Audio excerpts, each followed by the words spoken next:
हर हर महादेव। हर हर महादेव। नमः पार्वती पते।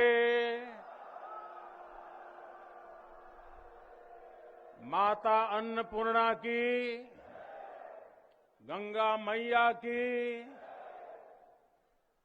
इस ऐतिहासिक आयोजन में उपस्थित उत्तर प्रदेश की राज्यपाल श्रीमती आनंदीबेन पटेल, उत्तर प्रदेश के मुख्यमंत्री कर्मयोगी श्री योगी आदित्यनाथ जी, भारतीय जनता पार्टी के राष्ट्रीय अध्यक्ष, हम सबके मार्गदर्शक श्रीमान जेपी नड्डा जी, उप मुख्यमंत्री भाई केशव प्रसाद मौर्य जी, दिनेश शर्मा जी, केंद्र में मंत्रिपरिषद के मेरे साथी महेंद्र नाथ पांडे जी, उत्तर प्रदेश भारतीय जनता पार्टी के अध्यक्ष स्वतंत्र देव सिंह जी, यहां के मंत्री श्रीमान नीलकंठ तिवारी जी, देश के हर कोने से आए हुए पूज्य संतगण और मेरे प्यारे काशीवासी,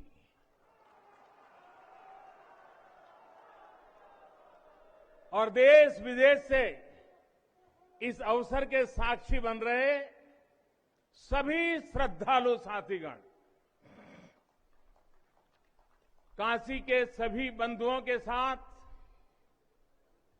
बाबा विश्वनाथ के चरणों में हम शीश नवावत है।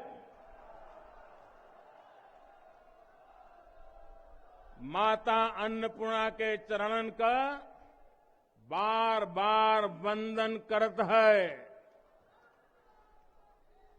अभी मैं बाबा के साथ साथ नगर कोतवाल काल भैरव जी के दर्शन करके ही आ रहा हूं। देशवासियों के लिए उनका आशीर्वाद लेकर आ रहा हूं। काशी में कुछ भी खास हो, कुछ भी नया हो, तो सबसे पहले उनसे पूछना आवश्यक है। मैं काशी के कोतवाल के चरणों में भी प्रणाम करता हूं। गंगा तरंग रमणीय जटा कलापम, गौरी निरंतर विभूषित वाम भागम, नारायण प्रिय मनंग मदापहारम, वाराणसी पुरपतिम भज विश्वनाथम।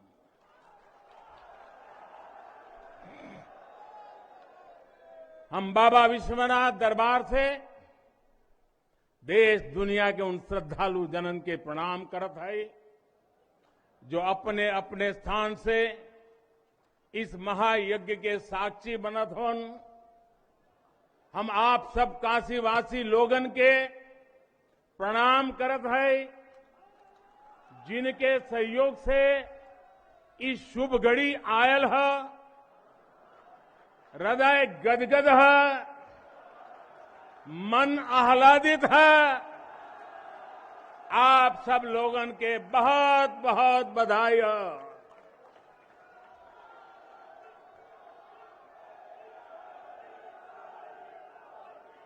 साथियों, हमारे पुराणों में कहा गया है कि जैसे ही कोई काशी में प्रवेश करता है, सारे बंधनों से मुक्त हो जाता है।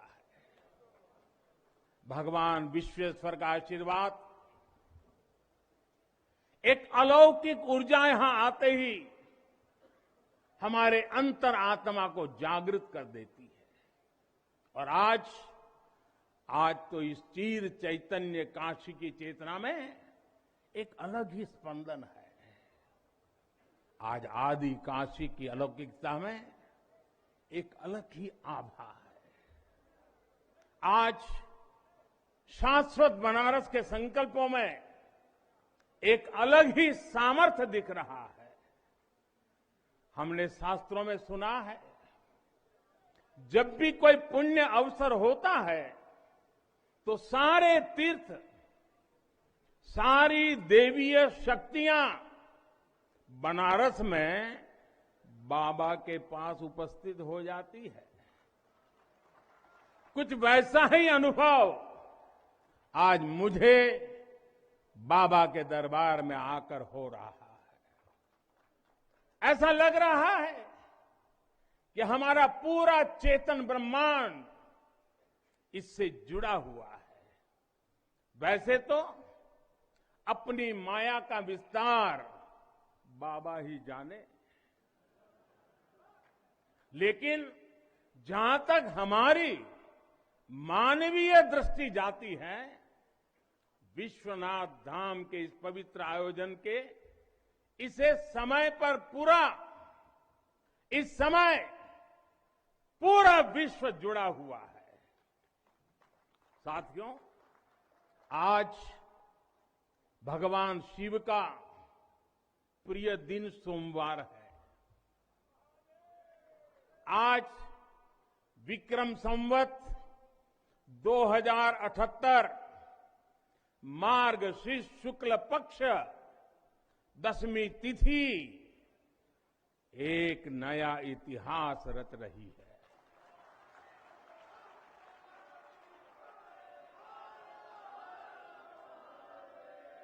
और हमारा सौभाग्य है कि हम इस तिथि के साक्षी बन रहे हैं। आज विश्वनाथ धाम अकल्पनीय अनंत ऊर्जा से भरा हुआ है। उसका वैभव विस्तार ले रहा है। इसकी विशेषता आसमान छू रही है।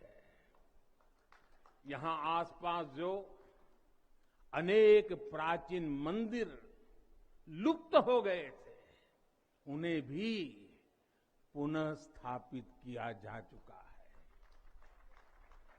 बाबा अपने भक्तों की सदियों की सेवा से प्रसन्न हुए हैं, इसलिए उन्होंने आज के दिन का हमें आशीर्वाद दिया है।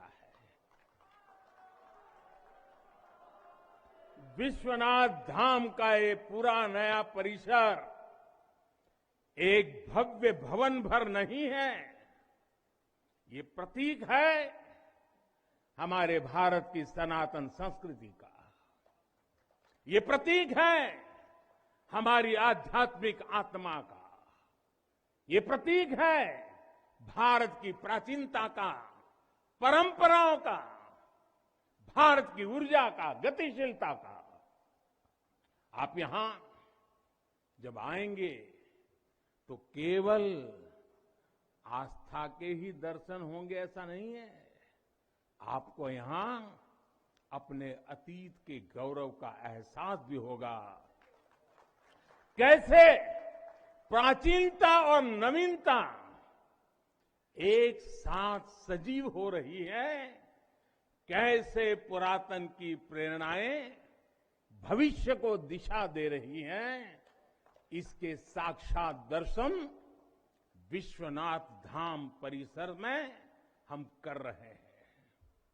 साथियों, जो मां गंगा उत्तर वाहिनी होकर बाबा के पांव पखारने काशी आती है, वो मां गंगा भी आज बहुत प्रसन्न होगी।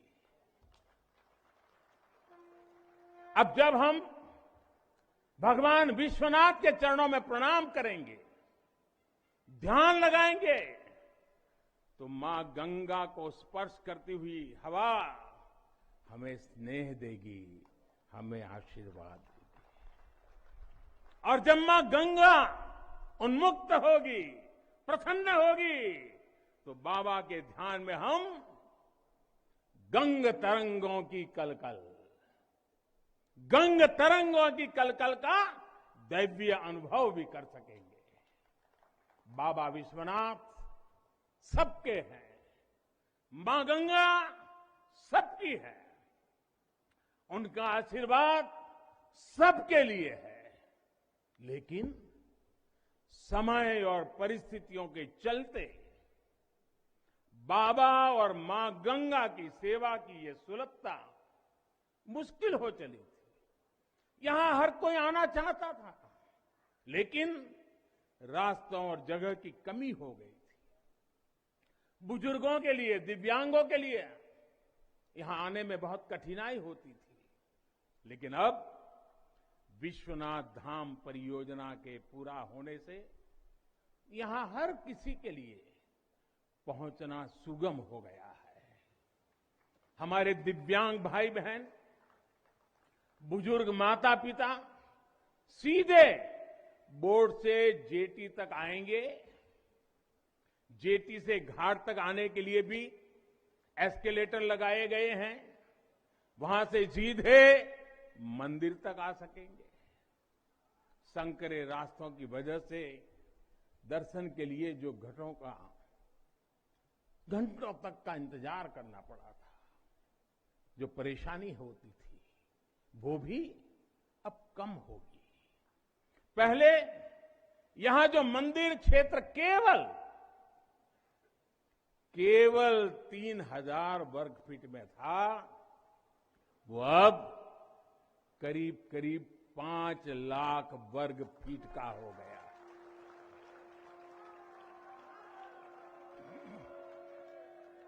अब मंदिर और मंदिर परिसर में 50, 60, 70 हजार श्रद्धालु आ सकते हैं। यानी पहले मां गंगा का दर्शन स्नान और वहां से सीधे विश्वनाथ धाम, यही तो है। हर हर महादेव। साथियों, जब मैं बनारस आया था तो एक विश्वास लेकर आया था। विश्वास अपने से ज्यादा बनारस के लोगों पर था, आप पर था। आज हिसाब किताब का समय नहीं है, लेकिन मुझे याद है तब कुछ ऐसे लोग भी थे जो बनारस के लोगों पर संदेह करते थे। कैसे होगा ही नहीं, यहां तो ऐसे ही चलता है। ये मोदी जी जैसे बहुत आके गए।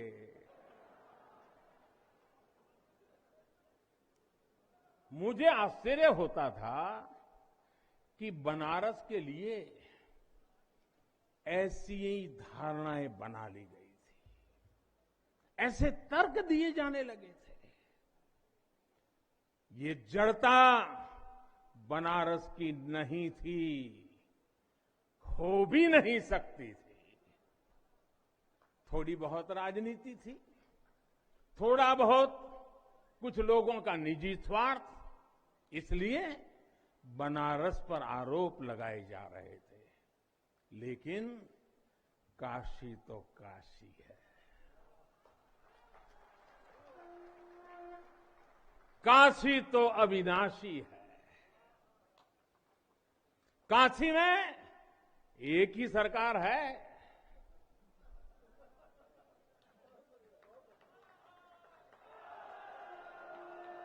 जिनके हाथों में डमरू है, उनकी सरकार है।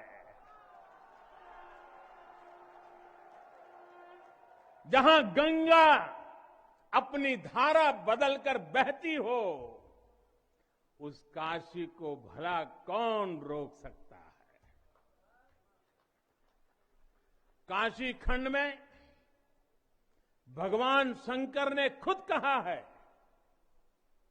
विना मम प्रसादम वै कह काशी प्रति प्रद्युत्ते। अर्थात बिना मेरी प्रसन्नता के काशी में कौन आ सकता है, कौन इसका सेवन कर सकता है। काशी में महादेव की इच्छा के बिना न कोई आता है और न यहां उनकी इच्छा के बिना कुछ होता है। यहां जो कुछ होता है महादेव की इच्छा से होता है। ये जो कुछ भी हुआ है महादेव ने ही किया है।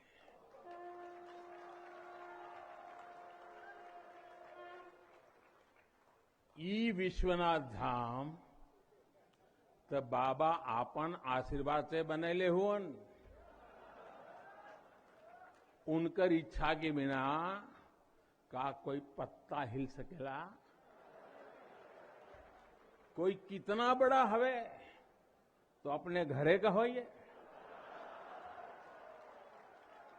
ऊ बोलिए तबे कोई आ सकेला, कुछ कर सकेला। साथियों, बाबा के साथ अगर किसी और का योगदान है तो वो बाबा के गणों का है। बाबा के गण यानी हमारे सारे काशीवासी जो खुद महादेव के ही रूप है। जब भी बाबा को अपनी शक्ति अनुभव करानी होती है वो काशी वासियों का माध्यम ही बना देते हैं। फिर काशी करती है और दुनिया देखती है। इदम शिवाय इदम नमः, इदम शिवाय इदम नमः। भाई और बहनों, मैं आज अपने हर उस श्रमिक भाई बहनों का भी आभार व्यक्त करना चाहता हूं जिसका पसीना इस भव्य परिसर के निर्माण में बहा है। कोरोना के इस विपरीत काल में भी उन्होंने यहां पर काम रुकने नहीं दिया। मुझे अभी अपने इस श्रमिक साथियों से मिलने का अवसर मिला, उनके आशीर्वाद लेने का सौभाग्य मिला। हमारे कारीगर, हमारे सिविल इंजीनियरिंग से जुड़े लोग, प्रशासन के लोग, वो परिवार जिनके यहां घर हुआ करते थे, मैं सभी का अभिनंदन करता हूं। और इन सबके साथ मैं यूपी सरकार, हमारे कर्मयोगी मुख्यमंत्री योगी आदित्यनाथ जी का भी और उनकी पूरी टीम का भी अभिनंदन करता हूं जिन्होंने काशी विश्वनाथ धाम परियोजना को पूरा करने के लिए दिन रात एक कर दिया। साथियों, हमारी इस वाराणसी ने युगों को जिया है, इतिहास को बनते बिगड़ते देखा है। कितने ही कालखंड आए गए, कितनी ही सल्तनतें उठी और मिट्टी में मिल गई, फिर भी बनारस बना हुआ है। बनारस अपना रस बिखेर रहा है। बाबा का ये धाम शाश्वत ही नहीं रहा है, इसके सौंदर्य ने भी हमेशा संसार को आश्चर्यचकित और आकर्षित किया है। हमारे पुराणों में प्राकृतिक आभा से घिरी काशी के ऐसे ही दिव्य स्वरूप का वर्णन किया गया है। अगर हम ग्रंथों को देखेंगे, शास्त्रों को देखेंगे, इतिहासकारों ने भी वृक्षों, सरोवरों, तालाबों से घिरी काशी के अद्भुत स्वरूप का बखान किया है। लेकिन समय कभी एक जैसा नहीं रहता। आतताइयों ने इस नगरी पर आक्रमण किए, इसे ध्वस्त करने के प्रयास किए। औरंगजेब के अत्याचार, उसके आतंक का इतिहास साक्षी है, जिसने सभ्यता को तलवार के बल पर बदलने की कोशिश की, जिसने संस्कृति को कट्टरता से कुचलने की कोशिश की।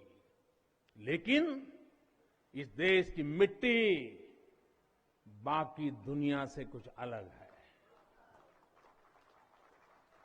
यहां अगर औरंगजेब आता है तो शिवाजी भी उठ खड़े होते हैं। अगर कोई सालार मसूद इधर बढ़ता है तो राजा सुहेलदेव जैसे वीर योद्धा उसे हमारी एकता की ताकत का एहसास करा देते हैं। और अंग्रेजों के दौर में भी वॉरेन हेस्टिंग का क्या हाल काशी के लोगों ने किया था। ये तो काशी के लोग समय समय पर बोलते रहते हैं और काशी की जुबान पे निकलता है, घोड़े पर हौदा और हाथी पर जिन जान लेकर भागल वॉरेन हेस्टिंग। साथियों, आज समय का चक्र देखिए, आतंक के वो पर्याय इतिहास के काले पन्नों तक सिमट कर रह गए हैं और मेरी काशी आगे बढ़ रही है, अपने गौरव को फिर से नई भव्यता दे रही है। साथियों, काशी के बारे में मैं जितना बोलता हूं उतना डूबता जाता हूं, उतना ही भावुक हो जाता हूं। काशी शब्दों का विषय नहीं है, काशी संवेदनाओं की सृष्टि है। काशी वो है जहां जागृति ही जीवन है। काशी वो है जहां मृत्यु भी मंगल है। काशी वो है जहां सत्य ही संस्कार है। काशी वो है जहां प्रेम ही परंपरा है। भाइयों बहनों, हमारे शास्त्रों ने भी काशी की महिमा गाते हुए आखिर में क्या कहा? नेति नेति ही कहा है। यानी जो कहा उतना ही नहीं है, उससे भी आगे कितना कुछ है। हमारे शास्त्रों ने कहा है, शिवम ज्ञायन इति ब्रूयो, शिव शब्दार्थ चिंतका, अर्थात शिव शब्द का चिंतन करने वाले लोग शिव को ही ज्ञान कहते हैं। इसलिए ये काशी शिवमयी है, ये काशी ज्ञानमयी है और इसलिए ज्ञान, शोध, अनुसंधान ये काशी और भारत के लिए स्वाभाविक निष्ठा रहे हैं। भगवान शिव ने स्वयं कहा है, सर्व क्षेत्रेषु भूपृष्ठे, सर्व क्षेत्रेषु भूपृष्ठे काशी क्षेत्रम च मे वपु, अर्थात धरती के सभी क्षेत्रों में काशी साक्षात मेरा ही शरीर है। इसलिए यहां का पत्थर, यहां का हर पत्थर शंकर है। इसलिए हम अपनी काशी को सजीव मानते हैं और इसी भाव से हमें अपने देश के कण कण में मातृभाव का बोध होता है। हमारे शास्त्रों का वाक्य है, दृश्यते स्वर्ग सर्वे है, काश्यम विश्वेश्वर तथा, यानी काशी में सर्वत्र हर जीव में भगवान विश्वेश्वर के ही दर्शन होते हैं। इसलिए काशी जीवत्व को सीधे शिवत्व से जोड़ती है। हमारे ऋषियों ने भी कहा है, विश्वेश्वम शरणम याया समे बुद्धि प्रदास्यति, अर्थात भगवान विश्वेश्वर की शरण में आने पर समबुद्धि व्याप्त हो जाती है। बनारस वो नगर है जहां से जगत गुरु शंकराचार्य को श्री डोम राजा की पवित्रता से प्रेरणा मिली। उन्होंने देश को एकता के सूत्र में बांधने का संकल्प लिया। ये वो जगह है जहां भगवान शंकर की प्रेरणा से गोस्वामी तुलसीदास जी ने रामचरितमानस जैसी अलौकिक रचना की। यहीं की धरती सारनाथ में भगवान बुद्ध का बोध संसार के लिए प्रकट हुआ। समाज सुधार के लिए कबीरदास जैसे मनीषी यहां प्रकट हुए। समाज को जोड़ने की जरूरत थी तो संत रविदास जी की भक्ति की शक्ति का केंद्र भी ये काशी बनी। ये काशी अहिंसा और तप की प्रतिमूर्ति 4 जैन तीर्थंकरों की धरती है। राजा हरिश्चंद्र की सत्यनिष्ठा से लेकर वल्लभाचार्य और रामानंद जी के ज्ञान तक, चैतन्य महाप्रभु और समर्थ गुरु रामदास के से लेकर स्वामी विवेकानंद और मदन मोहन मालवीय तक कितने ही ऋषियों और आचार्यों का संबंध काशी की पवित्र धरती से रहा है। छत्रपति शिवाजी महाराज ने यहां प्रेरणा पाई। रानी लक्ष्मीबाई से लेकर चंद्रशेखर आजाद तक कितने ही सेनानियों की कर्मभूमि जन्मभूमि काशी रही है। भारतेंदु हरिश्चंद्र, जयशंकर प्रसाद, मुंशी प्रेमचंद, पंडित रविशंकर और बिस्मिल्लाह खान जैसी प्रतिभाएं इस स्मरण को कहां तक लेते जाए, कितना कहते जाए, भंडार भरा पड़ा है।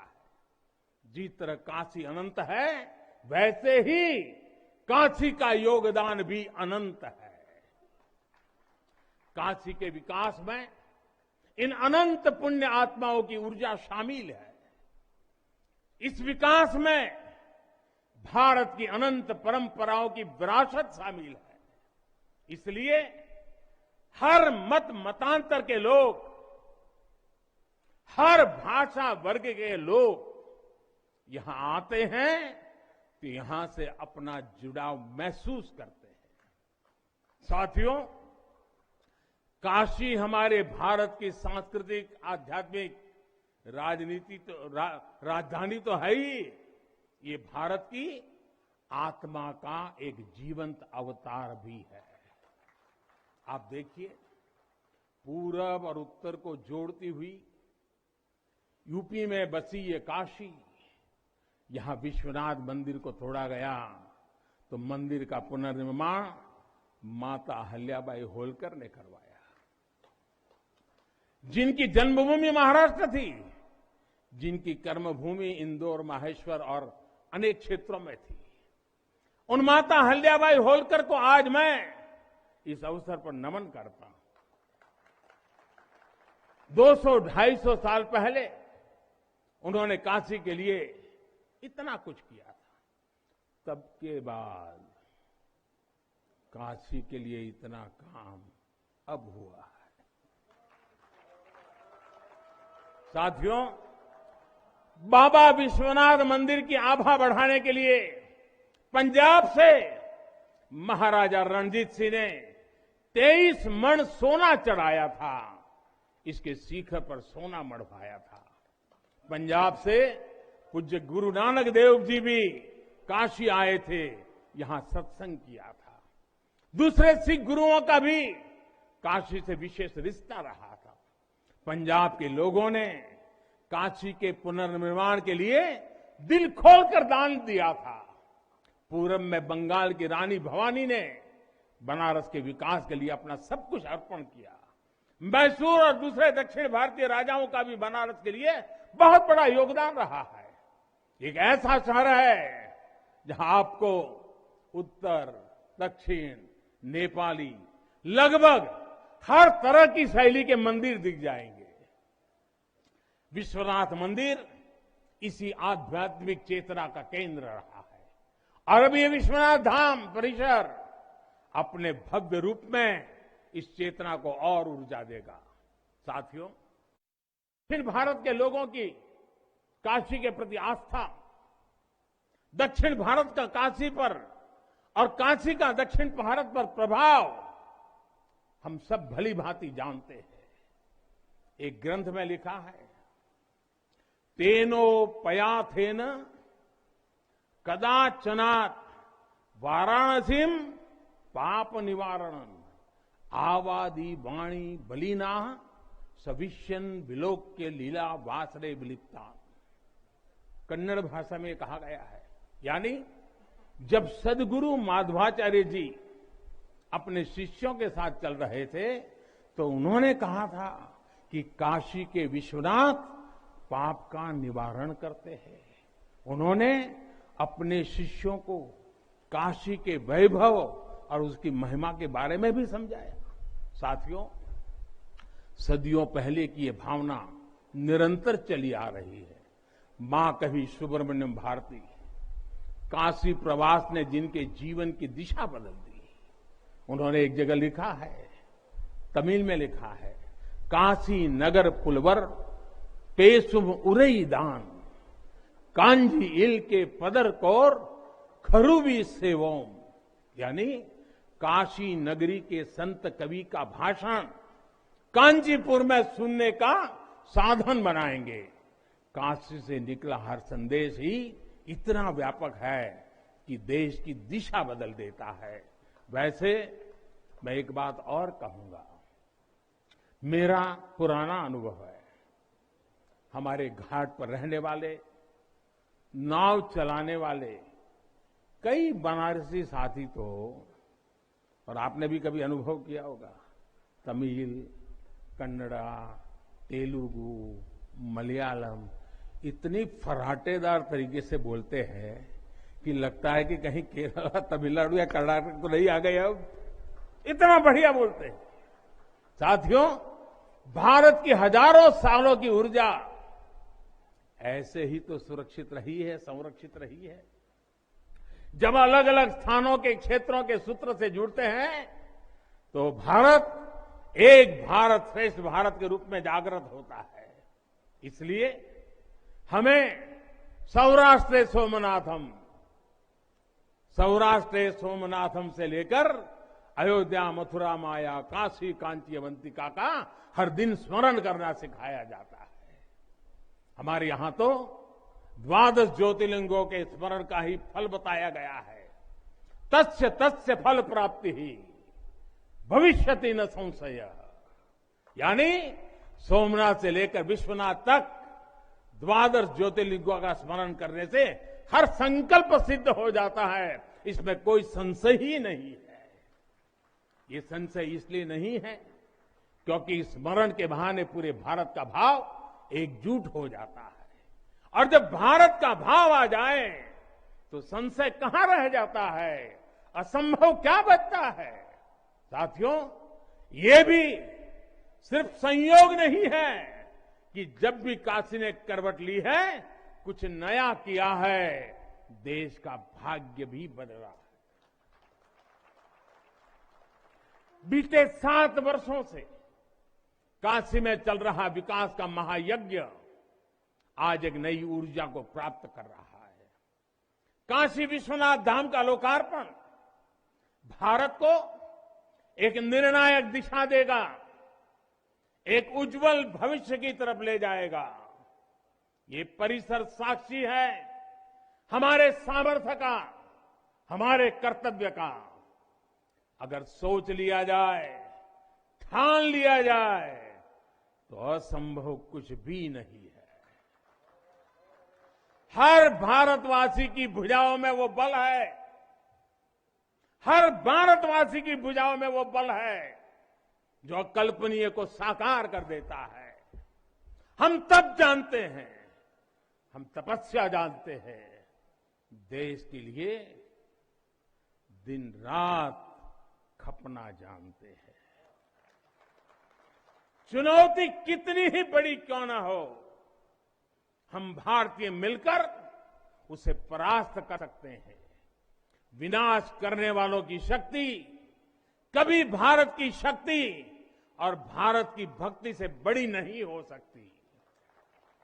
याद रखिए, जैसी दृष्टि से हम खुद को देखेंगे, वैसी ही दृष्टि से विश्व भी हमें देखेगा। मुझे खुशी है कि सदियों की गुलामी ने हम पर जो प्रभाव डाला था, जिस हीन भावना से भारत को भर दिया गया था, अब आज का भारत उससे बाहर निकल रहा है।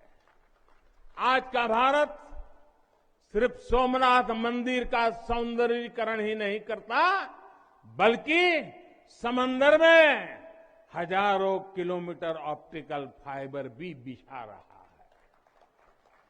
आज का भारत सिर्फ बाबा केदारनाथ मंदिर का जीर्णोद्धार ही नहीं कर रहा, बल्कि अपने दमखम पर अंतरिक्ष में भारतीयों को भेजने की तैयारी में जुटा है।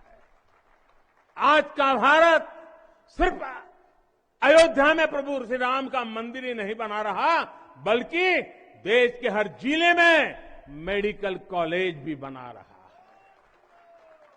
आज का भारत सिर्फ बाबा विश्वनाथ धाम को भव्य रूप ही नहीं दे रहा, बल्कि गरीब के लिए करोड़ों पक्के घर भी बना रहा है। साथियों, नए भारत में अपनी संस्कृति का गर्व भी है और अपने सामर्थ्य पर उतना ही भरोसा भी है। नए भारत में विरासत भी है और विकास भी है। आप देखिए, अयोध्या से जनकपुर आना जाना आसान बनाने के लिए राम जन्म की मार्ग का निर्माण हो रहा है। आज भगवान राम से जुड़े स्थानों को रामायण सर्किट से जोड़ा जा रहा है और साथ ही रामायण ट्रेन चलाई जा रही है। बुद्ध सर्किट पर ही काम हो रहा है, तो साथ ही कुशीनगर में इंटरनेशनल एयरपोर्ट भी बनाया गया है। करतारपुर साहिब कॉरिडोर का निर्माण किया गया है, तो वहीं हेमकुंड साहिब जी के दर्शन आसान बनाने के लिए रोपवे बनाने की भी तैयारी है। उत्तराखंड में 4 धाम सड़क महापरियोजना पर भी तेजी से काम जारी है। भगवान विट्ठल के करोड़ों भक्तों के आशीर्वाद से श्री संत ज्ञानेश्वर महाराज पालकी मार्ग और संत तुकाराम महाराज पालकी मार्ग का भी काम अभी कुछ हफ्ते पहले शुरू हो चुका है।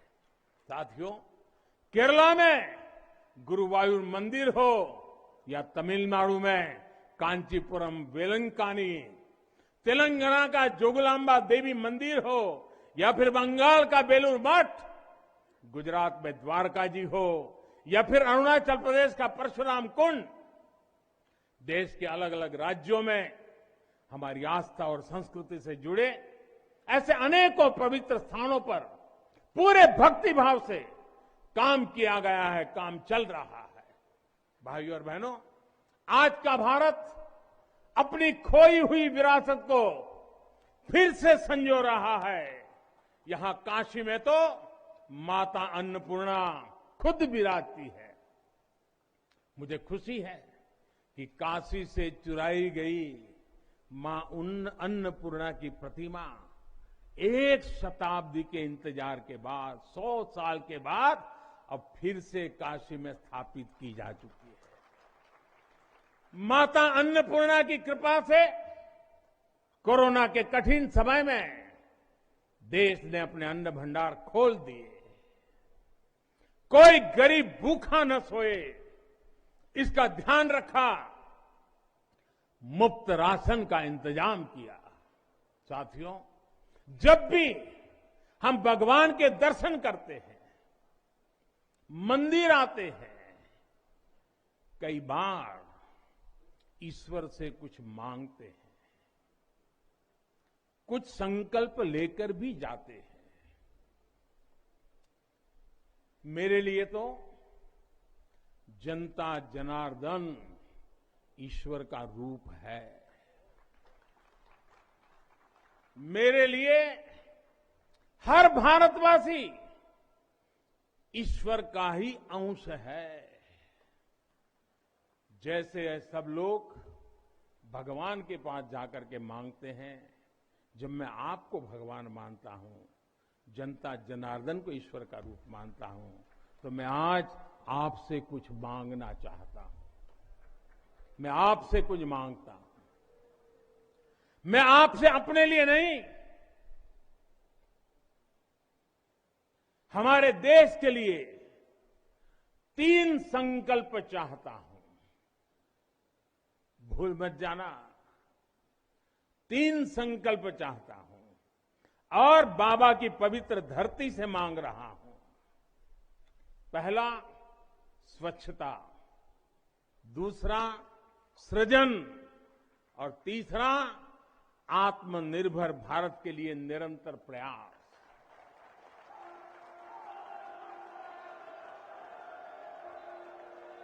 स्वच्छता जीवन शैली होती है, स्वच्छता अनुशासन होती है।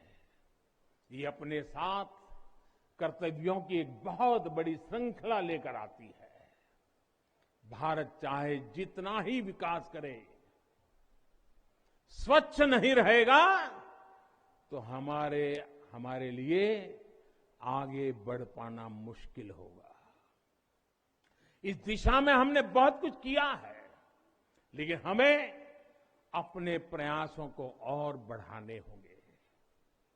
कर्तव्य की भावना से भरा आपका एक छोटा सा प्रयास देश की बहुत मदद करेगा। यहां बनारस में भी, शहर में, घाटों पर स्वच्छता को हमें एक नए स्तर पर लेकर जाना है। गंगा जी की स्वच्छता के लिए उत्तराखंड से लेकर बंगाल तक कितने ही प्रयास चल रहे हैं। नमामि गंगे अभियान की सफलता बनी रहे, इसके लिए हमें सजग होकर काम करते रहना होगा। साथियों, गुलामी के लंबे कालखंड में हम भारतीयों का आत्मविश्वास ऐसा तोड़ा कि हम अपने ही सृजन पर विश्वास खो बैठे। आज हजारों वर्ष पुरानी इस काशी से मैं हर देशवासी का आह्वान करता हूं, पूरे आत्मविश्वास से सृजन करिए, इनोवेट करिए, इनोवेटिव तरीके से करिए। जब भारत का युवा कोरोना के इस मुश्किल काल में सैकड़ों स्टार्टअप बना सकता है, इतनी चुनौतियों के बीच 40 से ज्यादा यूनिकॉर्न बना सकता है, वो भी ये दिखाता है कुछ भी कर सकता है।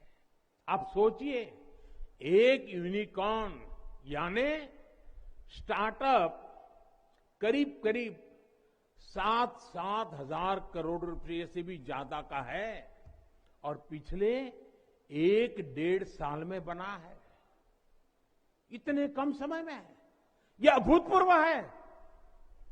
हर भारतवासी जहां भी है, जिस भी क्षेत्र में है, देश के लिए कुछ नया करने का प्रयास करेगा, तभी नए मार्ग मिलेंगे, नए मार्ग बनेंगे और हर नई मंजिल पाकर रहेंगे। भाइयों और बहनों, तीसरा एक संकल्प जो आज हमें लेना है वो है आत्मनिर्भर भारत के लिए अपने प्रयास बढ़ाने का। ये आजादी का अमृत काल है। हम आजादी के 75वें साल में हैं, जब भारत 100 साल की आजादी का समारोह बनाएगा, तब का भारत कैसा होगा, इसके लिए हमें अभी से काम करना होगा। और इसके लिए जरूरी है हमारा आत्मनिर्भर होना। जब हम देश में बनी चीजों पर गर्व करेंगे, जब हम लोकल के लिए वोकल होंगे, जब हम ऐसी चीजों को खरीदेंगे जिसे बनाने में किसी भारतीय का पसीना बहा हो, तो इस अभियान को मदद करेंगे।